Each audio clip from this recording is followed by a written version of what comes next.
आखिर कौन है चिन्नामनेनी रमेश, जो जर्मनी की नागरिकता के साथ भारत में बन गए हैं 4 बार विधायक।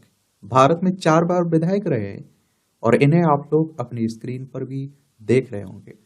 और कई बार कहते हैं ना कि हमारे देश की जो व्यवस्था है भगवान भरोसे चलता है। अब सोचिए, जर्मनी का नागरिकता लिए हुए और भारत में एमएलए का चुनाव लड़ भी रहे हैं, यानी विधायक का चुनाव लड़ भी रहे हैं और जीत भी रहे हैं और विधानसभा में भी पहुंच जा रहे हैं। आप सोचिए। तो इनके बारे में एक सामान्य जानकारी देख लेते हैं हम लोग। तो तेलंगाना हाईकोर्ट ने अभी हाल ही में भारत राष्ट्र समिति यानी बीआरएस के पूर्व विधायक चिन्नामनेनी रमेश पर जर्मन नागरिकता छिपाने और गलत तरीके से पेश करने के लिए 30 लाख रुपए का जुर्माना लगाया है। केंद्रीय गृह मंत्रालय की ओर से चिन्नामनेनी रमेश की भारतीय नागरिकता रद्द करने के आदेश को बरकरार रखते हुए अदालत ने रमेश को भारतीय नागरिक बनने और चुनाव लड़ने के लिए जाली दस्तावेज बनाने का दोषी पाया है। हाईकोर्ट ने चिन्नामनेनी रमेश को 30 लाख रुपए के जुर्माने में से 25 लाख रुपए बेमुला वाड़ा से कांग्रेस विधायक आदि श्रीनिवास को देने का निर्देश दिया है, जिन्होंने पहले ही चिन्नामनेनी रमेश की भारतीय नागरिकता को चुनौती दी थी।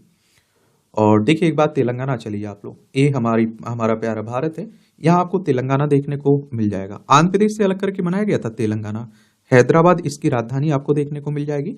इसकी सीमा छत्तीसगढ़, महाराष्ट्र, कर्नाटक और आंध्र प्रदेश से लगती है। और 2 जून 2014 में से राज्य बनाया गया था। यहाँ विधानसभा में अगर आप देखें तो 119 सीटें हैं, विधान परिषद भी है जिसमें 40 सीटें हैं, राज्यसभा में 7 सीटें हैं, लोकसभा में 17 सीटें हैं। 1,12,077 वर्ग किलोमीटर में फैला हुआ है आपका तेलंगाना। 12 महीने पहले देश में रहना पड़ता है मौजूद। तो भारतीय संविधान के मुताबिक कोई भी व्यक्ति दोहरी नागरिकता नहीं रख सकता है। किसी भी व्यक्ति को दूसरे देश की नागरिकता लेने के लिए भारतीय नागरिकता त्यागनी होगी। किसी भी व्यक्ति को भारतीय बनने के लिए अपने एप्लीकेशन डेट के कम से कम 12 महीने पहले देश में मौजूद होना चाहिए। देश में कोई भी गैर भारतीय ना तो चुनाव लड़ सकता है, ना ही वोट दे सकता है। और वोट छोड़िए देना, ये चुनाव लड़ भी रहे, जीत भी रहे। नेमी कौन है? नैनी। तो चिन्नामनेनी रमेश महाराष्ट्र के पूर्व राज्यपाल चौधरी विद्यासागर राव के भतीजे हैं। तो आप समझ सकते हैं कि सैया भय को इतबाल तो काहे का डर, जब इतनी बड़ी पहुंच हो तो कुछ भी संभव है। उनके पिता स्वर्गीय चौधरी रामेश्वर राव एक सीनियर कम्युनिस्ट नेता और 5 बार के विधायक रहे हैं, जो बाद में तेलुगु देशम पार्टी में शामिल हो गए थे। और चिन्नामनेनी रमेश लंबे समय से अपनी नागरिकता को लेकर कानूनी लड़ाई लड़ रहे हैं। वे 4 बार विधायक रह चुके हैं और इसमें उपचुनाव भी शामिल है। उपचुनाव कहने का मतलब होता है कि किसी भी कारण से कोई सीट खाली होती है ना, वहां जो चुनाव करवाए जाते हैं उसे उपचुनाव कहते हैं। और अगर आपको भी विधानसभा का चुनाव लड़ना है तो आपकी उम्र कम से कम 25 साल होनी चाहिए। अधिकतम उम्र की सीमा नहीं रखी गई है। और विधायक का चुनाव डायरेक्ट जनता मतदाताओं के द्वारा होता है। अगर आपकी उम्र 18 साल हो चुकी है, भारत के नागरिक हैं आप, तो आपका वोटर सूची में नाम जुड़ चुका होगा और आप लोग वोट डालने जा सकते हैं और जाते भी होंगे। और अगर आप भारतीय नागरिक हैं, 25 साल आपकी उम्र हो चुकी है, तो आप विधानसभा का चुनाव लड़ सकते हैं। ये चुनाव करवाता कौन है? इलेक्शन कमीशन ऑफ इंडिया, भारतीय निर्वाचन आयोग, एक संवैधानिक संस्था है। संविधान के अनुच्छेद 324 के तहत चुनाव आयोग की स्थापना की बात की गई। 25 जनवरी 1950 में स्थापना हुई थी। 25 जनवरी को मतदाता दिवस मनाते हैं। नई दिल्ली में आप लोग हेडक्वार्टर देखेंगे। सुकुमार सेन पहले मुख्य चुनाव आयुक्त थे। और हमारे देश में आसानी से फर्जी दस्तावेज बन जाते हैं, ये आप भी जानते हैं। और इसीलिए तो आप देख रहे हैं कि बाहरी लोग आते हैं और भारत में आप देखते हैं फर्जी आधार कार्ड, फर्जी राशन कार्ड बनवा के रहने लगते हैं। वोटर का उन्हें अधिकार मिल जाता है। चिन्नामनेनी रमेश 1990 की शुरुआत में रोजगार को लेकर जर्मनी गए थे और साल 1993 में उन्होंने वहां अपना पासपोर्ट जमा करवाया और बाद में जर्मनी की नागरिकता ले ली। साल 2008 में चिन्नामनेनी रमेश भारत लौटे, भारतीय नागरिकता के लिए आवेदन किया, जो उनको कांग्रेस सरकार के तहत गृह मंत्रालय की ओर से दी गई है। साल 2009 में रमेश ने अविभाजित आंध्र प्रदेश में तेलुगु देशम पार्टी के उम्मीदवार के रूप में बेमुला वाड़ा सीट्स जीती। साल 2010 में भी बीआरएस में चले गए। उसके बाद उपचुनाव में जीत हासिल की उन्होंने 2014 में नवगठित तेलंगाना राज्य में, और फिर 2018 में फिर से बेमुला वाड़ा सीट जीती।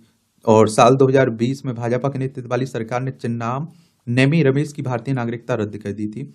चिन्नामनेनी रमेश की भारतीय नागरिकता इस आधार पर रद्द की गई कि उन्होंने 2009 में भारतीय नागरिकता प्राप्त करते समय निर्धारित मानदंडों को पूरा नहीं किया था, जब वह एक जर्मन पासपोर्ट धारक थे।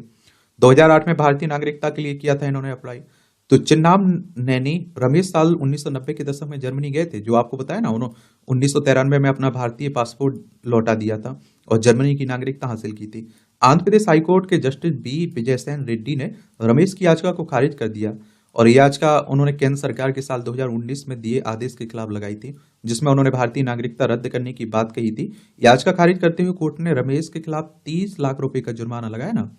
और देखिए, ये जो 25 लाख तो आप देखिए भीमलाड़ के मौजूद विधायक कांग्रेस विधायक आदि निवास को दिया जाएगा। 5 लाख रुपए तेलंगाना राज्य कानूनी सेवा प्राधिकरण को दिया जाएगा।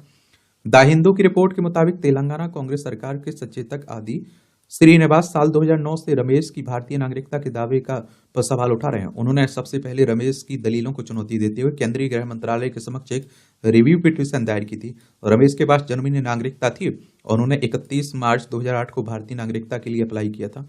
कोर्ट ने कहा कि रमेश जर्मनी से ऐसा कोई भी डॉक्यूमेंट नहीं पेश कर सके और जिससे यह पुष्टि हो कि वह वहां के नागरिक नहीं रहे। और जज ने कहा कि पूर्व विधायक ने कई बार जर्मनी की यात्रा की थी। जर्मन नागरिकता रखने के बावजूद बेमोलावाड़ा से विधायक थे। तो समझ सकते हैं आप लोग कि कितना निष्पक्ष क्या स्थिति रहती है हमारे यहाँ। ऐसे ही कहावतें नहीं बन जाती हैं कि सैया भय कोतवाल तो काहे का डर।